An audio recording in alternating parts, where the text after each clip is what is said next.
Exit पोलच्या आकडे ठाण्यात JDSचा एक्झिट पोल आपल्या समोर आहे. ठाण्यामध्ये शिवसेना हा सगळ्यात मोठा पक्ष म्हणून समोर येताना दिसतोय, पण त्याचा अंदाज वर्तवला जातोय. शिवसेनेला 69 ते 76 जागा, भाजपला 26 ते 30 जागा, राष्ट्रवादी शरद पवार 12 ते 16 जागा, शिवसेना उद्धव बाळासाहेब ठाकरे पक्षाला 2 जागांचं प्रेडिक्शन इथे करण्यात आलेलं आहे. या 2 जागा शिवसेना उद्धव बाळासाहेब ठाकरे आणि राज ठाकरे एकत्र मिळून आहेत. अभिजित, ठाण्यातल्या 2 जागा ज्या आहेत उद्धव बाळासाहेब ठाकरे त्या सगळ्या मिळून आहेत. हो, त्या सगळ्या मिळून आहेत. 2 जागा फक्त ठाकरेंना. हो हो हो, राज आणि उद्धव दोघांना मिळून. हा, शिवसेना मनसे. कारण ज्या पद्धतीची निवडणूक तिथं लढायला पाहिजे ती ठाण्यात लढल्याच गेली नाही. आणि त्यात राजन विचारेंच्या पत्नी या एक लढाईत आहेत. आपण फुलस्क्रीन दाखवत राहू. मी विनंती करेन माझ्या पीसीआरला की फुलस्क्रीन दाखवत आकडेवारी. मी एका वाक्यात बोलतो, चालू देत. माझ्यापेक्षा जास्त राजेश सांगेल की काय निवडणूक फिरलेली आहे. पहिल्यांदा ठाण्यामध्ये 2च सभा झाल्या. त्या 2 सभांमध्ये एक राज आणि उद्धव ठाकरे यांची सभा झाली आणि दुसरी सुप्रिया सुळेंची सभा झाली. देवेंद्र फडणवीस आणि एकनाथ शिंदेंनी एकही सभा न घेतलेली ही ठाण्याची एकमेव निवडणूक आहे. त्याच्यानंतर दुसरं, यांनी जागा वाटप इतकं बारकाईनं केलं की ज्याची जिथं ताकद आहे त्याला ती जागा सोडली. आणि त्यानंतर उमेदवार कोण असावा हे दोन्ही पक्षांनी मिळून ठरवलं. त्यामुळे हे घवघवीत यश ठाण्यामध्ये शिवसेना भाजपला मिळेल आणि एकनाथ शिंदे त्यांचा गड हे चांगल्या जागा मिळून राखतील.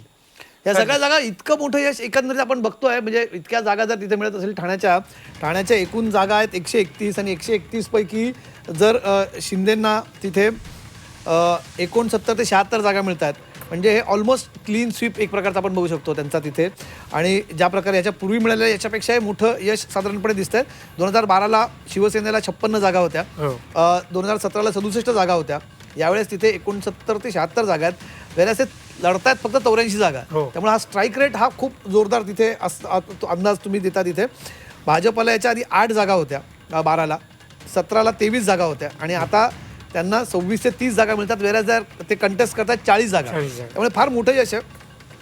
शिवसेनेसाठी मात्र शिवसेना उद्धव बाळासाहेब ठाकरे पक्षाने तुम्ही जो अंदाज दिलाय ते म्हणजे अगदीच पानिपत इथे तुम्ही दाखवताय. 2 जागा शिवसेनेला आणि 1 जागा मनसेला. कमलेश, आपण स्टुडिओत भेटणारच आहोत. उद्या आपण बोलणार आहोत. अंदाज आहे ते ठाण्याचे. आणि आता बरेच प्रवक्ते बोलून गेले की ते तुम्ही 2 जागा म्हणजे मला नाही आपण म्हणजे मला एक सांगायचं होतं की आपण चर्चेकडे परत येताना मला ज्या मुंबई खेरीज जिथे ठाकरे बंधूंची सभा झाली ती एक झाली नाशिकला, दुसरी झाली ठाण्यात. दोन्हीकडेही त्यांना डबल आकडा मिळताना दिसत नाही. अभिजित, अगदी खरंय.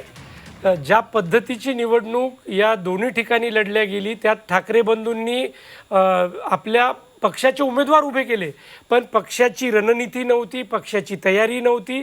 फक्त सभेला जायचं, सभेत बोलायचं आणि परत यायचं, एवढ्याच पद्धतीचा प्रचार हा स्थानिक स्वराज्य संस्थांमध्ये चालत नाही.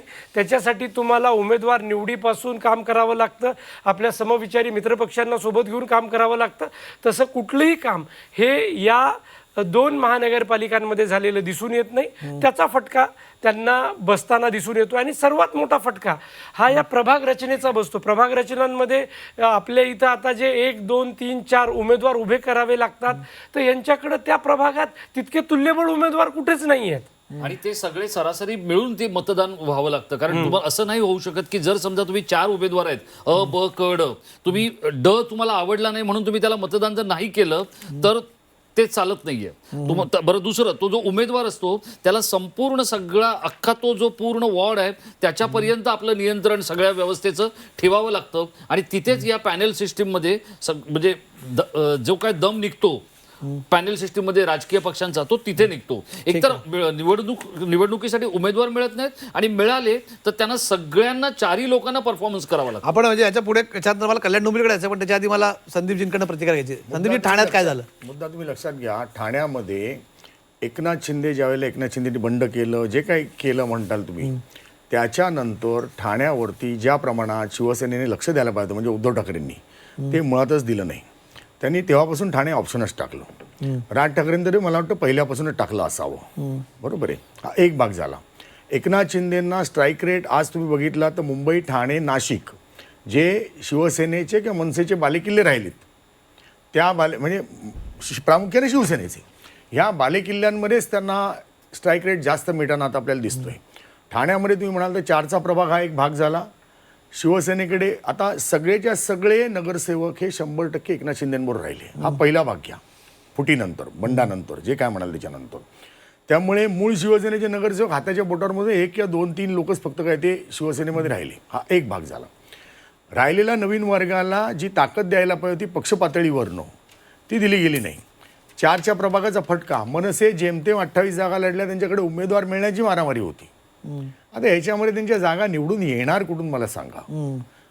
हे जवळजवळ अशक्य गणित होतं. भारतीय जनता पार्टीने स्वतंत्र लढण्याची पूर्ण तयारी केली होती, त्यांनी त्यांची ताकदही ठेवली होती. पण पक्ष नेतृत्वाने क्लिअर कट सूचना दिल्या की नाही आपल्याला युती करायची आहे. युती झाली. युतीमध्ये एकनाथ शिंदेने जास्ती जागा घेतल्या आणि त्यांच्या जास्ती जागा येणार हे आता सरळ उघड आहे. हे जे काय आकडे आता एक्झिट पोलचे अशा प्रकारे चित्र दिसत होतं. काही बदल होईल असं मला वाटत नाही. तुम्हाला वाटत नाही यात काय बदल अजिबात लागले? आणि एक असं एक होतं चित्र की एकनाथ शिंदे ठाण्यामध्ये अडकलेले आहेत, त्यांना तिथे मुंबईत फार येता आलं नाही, म्हणजे मुंबईत त्यांना यश मिळताना दिसतंय आणि ठाण्यात ते अडकून राहिले असं जरी आपण गृहीत धरलं एका क्षणासाठी, तर तिथे त्यांना मोठं यश मिळताना दिसत इथे. इथे आणि मुळामध्ये याच्यामध्ये कमलेश. ज्या पद्धतीने शिवसेनेने म्हणजे एकनाथ शिंदे आणि उद्धव ठाकरे आणि मनसेने लढत द्यायला पाहिजे ती लढतच तुम्ही जर देणार नसाल तर त्यांना काही प्रॉब्लेमच नाहीये ना. लढत तुम्हाला दिसलीच नाही कुठे? कुठे दिसतच नाहीये ना.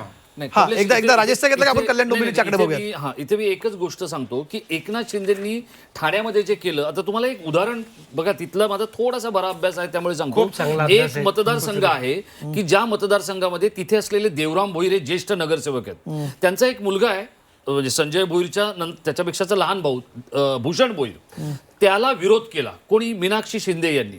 आणि तो इतका पराकोटीचा विरोध केला की काय विचारू नका. त्यानंतर मीनाक्षी शिंदेची एक व्हिडिओ क्लिप व्हायरल झाली ऑडिओ वगैरे. क्लिप त्यांची हे कथित सगळं ऑडिओ प्रकरण क्लिप. घडलं. आता हे दोन्ही घटक जे आहेत ना, मीनाक्षी शिंदे या जिल्ह्याच्या त्यांच्या महिला विभागाच्या प्रमुख होत्या. भूषण भोईर किंवा देवराम भोईर यांना दुखावून एकनाथ शिंदेना चालणार नाही, कारण 4 नगरसेवक सरळ ते निवडून आणू शकतात अशी त्यांची क्षमता आहे. पण एकनाथ शिंदेंनी हे संपूर्ण वादळ जे आहे ना, हे पेल्यातलं वादळ पेल्यात ठेवण्यामध्ये यश मिळवलं. ते तिथे फार काही गेले नाहीत, त्यांनी बोलवून समजावून सांगितलं आणि सगळं केलं. ते कुठे काम करत होते? तर ते रात्र जागून जी यंत्रणा पोचवायला पाहिजे, ज्या गोष्टी निवडणुकीसाठी लागतात त्या गोष्टी पोचवायला पाहिजेत. बरं, त्या पोचवत असताना तिथली जी समीकरणं आहेत, किती मतं आहेत, ती मिळतील की नाही, या सगळ्या गोष्टी करायला पाहिजेत. यासाठी ज्या लोकांनी काम केलं त्या सगळे लोक म्हणजे मग बरं, त्यांनी काय केलं? दोघांनी गोष्टी वाटून घेतल्या. कल्याण डोंबिवली पूर्ण लक्ष श्रीकांत शिंदेंनी दिलं. ठाण्यामध्ये एकनाथ शिंदेंनी नरेश मस्के, रवींद्र फाटक, राम रेपाळे, अशोक वैती यांच्याकडे जबाबदारी दिली. मीनाक्षी शिंदे वगैरे हे लोक होते, पण मीनाक्षी शिंदे यांनी जो वाद तिथे उकरून काढला त्याचा फटका कदाचित शिवसेनेला बसेलच, स्वतः मीनाक्षी शिंदेंना पण बसेल असं माझं स्वतःचं त्याबद्दलचं निरीक्षण आहे. आणि कल्याण डोंबिवलीबद्दल आपण बोलू, आपण कल्याण डोंबिवलीच्याकडे विषय जाऊया एक भाई. हा बोल. हा मुद्दा असा आहे, ठाणे महानगरपालिकेची परिस्थिती दयनीय आहे. ठाण्यामधल्या रस्त्यांची वाट लागलेली आहे. ठाणे महानगरपालिकेची पूर्ण वाट लागलेली वाहतात आहे. कंत्राटदार जो 30,000 कोटी रुपये द्यायला पैसे नाही त्यांच्याकडे. या सगळ्याचा वरती शिवसेना, उद्धव ठाकरे असेल, मनसे असेल, ह्याने एकनाथ शिंदेसकट सगळ्यांवरती घणाघाती आरोप जे करायला पाहिजे होते त्यांनी नाव सुद्धा काढलेलं नाहीये. कुठले आंदोलन त्या प्रकारची केलेलं नाहीये. तुम्ही विरोधक म्हणून उभेच राहिलेलं नाहीये, तर लोकांनी तुम्हाला मतदान का करावं हा साधा प्रश्न आहे. अगदी राज ठाकरे परवा आले, ते घेतलं होतं का एकनाथ शिंदेचं नाव? नाही घेतलं कोणी त्यांनी. अडवलं ते त्यांना? बरं, का घेतलं नाही? एकदा कोणतरी समजावून तर सांगा आम्हाला. ठाण्यामध्ये ठाणे महापालिकेची म्हणजे ठाण्यातल्या रस्त्यांची वाट लागलेली आहे, उद्यानांची वाट आहे, स्मशानभूमीची वाट लागली आहे, हॉस्पिटलची पूर्ण वाटाच झालेली आहे. या सगळ्या संदर्भामध्ये मनसे आक्रमक आहे. त्यांनी शिंदेच्या नावाने किंवा महानगरपालिकेच्या नावाने प्रचंड आंदोलनं करता आली असती. बरं, प्रत्येकाला काही दगडफेक करायला पाहिजे अशी गरज नाही ना. संदीप भाई, जर आपण 2 आमदारांची तुलना केली की घोडबंदर रोडवरचे किंवा त्या मीरा भाईंदर मतदारसंघातले प्रताप सरनाईक आणि कोपरी पाचपाकाडीमधले एकनाथ शिंदे, या दोन्ही लोकांच्याकडे असलेल्या मतदारसंघातलं नियोजन, सोयीसुविधा, नाट्यगृह, उद्यानं किंवा सार्वजनिक लायब्रऱ्या, या सगळ्या गोष्टीचा जर आपण विचार केला तर जो टापटीपणा प्रताप सरनाईक यांच्या मतदारसंघात दिसतो तो अगदी राज्याचे उपमुख्यमंत्री असलेल्या एकनाथ शिंदे यांच्या भागात दिसत नाही. पण हे सगळं करण्यामध्ये शिवसेना उबाटा जी आहे ती कमी पडली. ती म्हणजे हे जे संदीप आचार्यांचं म्हणणं आहे हे अगदी स्पष्ट आहे की तिथे एखादा रुग्ण जर त्याला हार्ट अटॅक आला आणि त्याला मुंबईला आणायचं असेल तर तुम्ही खात्री देऊ शकत नाही की तो मुंबईला येईलच याची. ठीक आहे. अशा पद्धतीची व्यवस्था जर असेल आणि संपूर्णपणे राज ठाकरे आणि उद्धव ठाकरे यांनी त्या विषयावर बोलायचंच नाही ठरवलं तर मग तुम्हाला आनंद दिघेंचं ठाणं, शिवसेनेचं ठाणं बोलण्याचा काय हक्कच नाही राहत. पण